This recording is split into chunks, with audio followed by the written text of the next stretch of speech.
the last few years, these committees have given the VA more responsibility.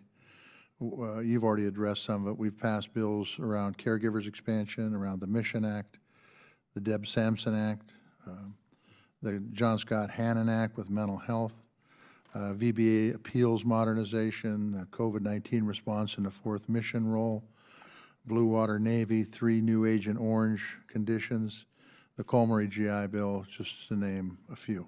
I believe you guys supported all of them. Are we giving, now we're talking about toxic exposure, which is going to add some more workload.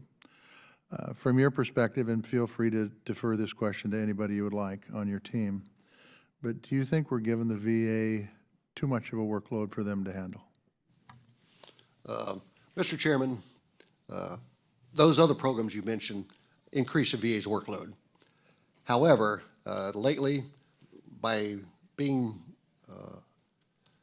more focused on electronic issues and programs that they now have, they did not have before, they are rating more cases than ever in their history.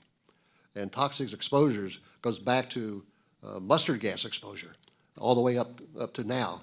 So they have been able to handle that. But I will refer additional comments to Mr. Marszalek.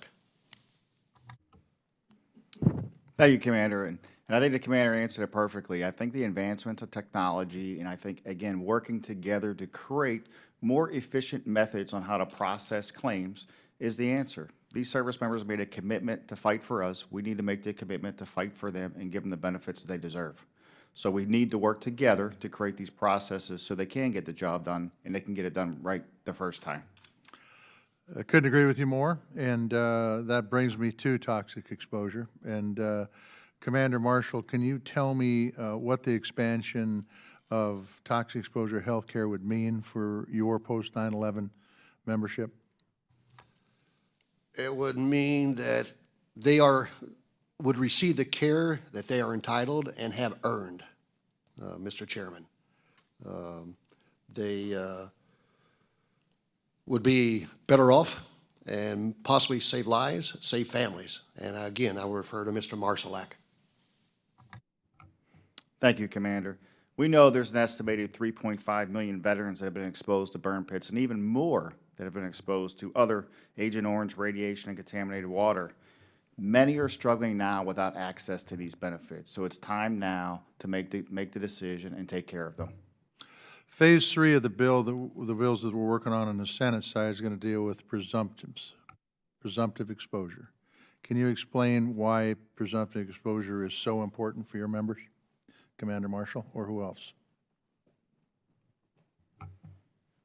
Thank you, Commander. Yes, thank you, Senator. It's so important that they don't have to fight. I mean, to me, you have to enable the concession of exposure in order, so these veterans who served in these combat zones and these war zones, we need to be able to tell them, hey, if you have an illness associated with exposure to those burn pits, then you are eligible to come in and file for benefits and get the health care that you need. So it's very important that we define this process. We actually codify it. We know the VA is working on a new presumptive model themselves, so we still urge Congress to codify, to enact legislation that will put that into law that they must follow.